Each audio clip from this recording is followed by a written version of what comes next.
Welcome to This Explainer. I'm really glad you're here with me today. You know, navigating the online world right now, it's incredibly complex. And honestly, it's completely natural to feel kind of overwhelmed by the sheer pressure of social media. So today, we're going to walk through some deeply important concepts together, taking a hard look at the unseen impacts of our digital lives. Just think of our time together as a conversation with a mentor. This is a safe, totally non-judgmental space where we can discover how to protect something absolutely precious, your long-term dignity and your future. So let's start right here. What does a like really cost? Look, we all crave connection. It's a fundamental, beautiful human need to want to be seen, appreciated and loved. And when our phone lights up with a notification, well, it feels good. It feels like validation. But we really have to pause for a second and ask ourselves what we're actually trading for that fleeting moment of digital applause. Are we basically paying a massive long-term price for just a tiny bit of temporary attention? To really unpack this, we're looking at some incredibly eye-opening work by Dr. Faith Oniya. Her research centers on this really powerful premise, which goes like this.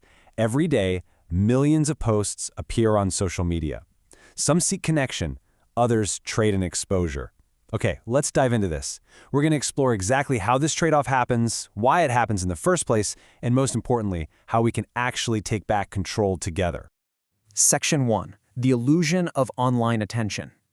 First things first, we absolutely need to acknowledge the environment we're operating in. These platforms, they are carefully designed ecosystems that literally demand visibility. And the algorithms running behind the scenes, they don't necessarily care about what's wholesome or beneficial for your mental health. Actually, scratch that. They don't care at all. They just care about engagement. Look at this massive disparity in Dr. Oniya's analysis. The algorithmic boost absolutely skyrockets for provocative, flashy content, while the wholesome posts are kind of just left in the dust.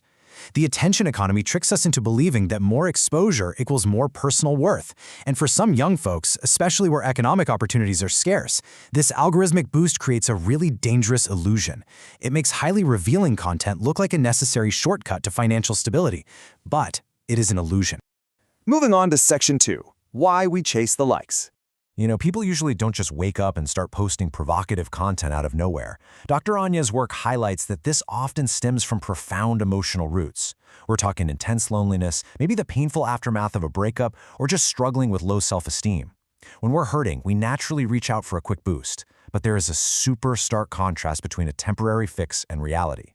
On one side, you've got the fleeting high of a notification surge. It's quick, it's driven by a machine, and it completely vanishes the second you close the app.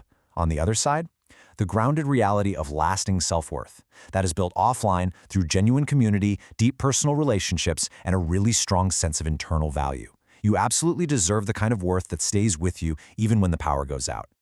Just look at how quickly this escalates from day one to year one. It almost always starts innocently enough. You see your friends doing a playful trend, and hey, you join in. But fast forward a few weeks or a few months, and the boundaries begin to blur. To maintain that attention and keep getting those same views, the trends escalate.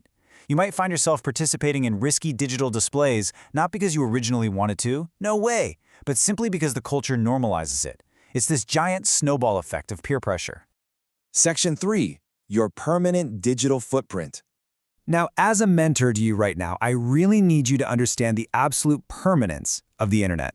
It is a massive misunderstanding of the digital age to think that what happens online stays in the moment. Let's trace the journey of a single image. A post you mean to leave up for just 24 hours? It can be screenshot by a total stranger in seconds. Once that happens, it gets copied across servers that are completely outside of your control. The terrifying reality here is that a post meant for right now can easily surface 5 years down the line during a background check for your absolute dream job. It permanently alters your career opportunities and your future relationships. And honestly, the career impact is just the beginning. Dr. Oniya's material explicitly warns of the hidden, much darker risks associated with revealing content. We're talking about severe physical and legal dangers, grooming, blackmail, relentless harassment, and even human trafficking. Plus, depending on where you live, explicit content can also carry heavy legal consequences. I really want you to hear this clearly. Protecting your digital privacy is ultimately about protecting your physical safety. Which brings us to Section 4, reclaiming your sacred dignity. The internet tries so hard to make you forget this, but you possess an inherent, untouchable worth that exists completely independently of any screen, app, or follower count. Your body is sacred, period, and it deserves protection. Allowing our physical selves to be treated like public property from mass consumption slowly chips away at that dignity. Over time, as Dr. Oniya notes, this can lead to profound regret and shame, which ironically makes it so much more difficult to form deep, authentic, trusting relationships later in life. You have the absolute right, and honestly the responsibility to yourself, to maintain strict personal boundaries. Section 5. Taking control of your privacy. Okay, so it is time to take back your digital agency. Consider this empowerment checklist derived straight from the source material as your personal shield.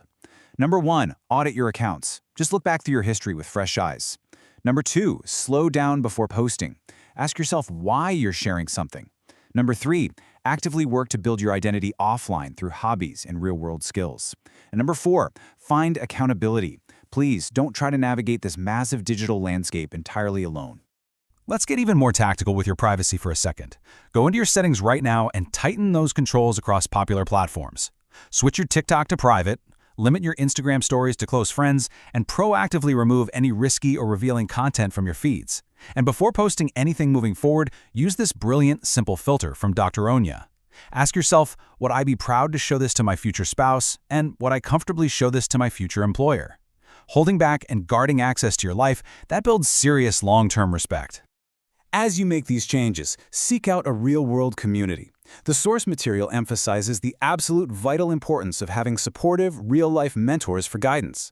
This could be a trusted family member, a faith leader, or a professional counselor. Having someone offline to guide you, to affirm your true worth, and to strengthen your ability to maintain personal boundaries, it makes this whole process so much easier. You do not have to do this in isolation. Which brings us to our final thought for this explainer. Who is your real-life mentor and how will you protect your future starting today? I want you to really reflect on your long-term personal goals. Choose your lasting dignity over temporary likes. Take a step today, even just a tiny one, to clean up your digital footprint and invest in those real-world relationships that will sustain you for a lifetime. Thank you so much for walking through this explainer with me. Choose wisely and protect your incredible worth.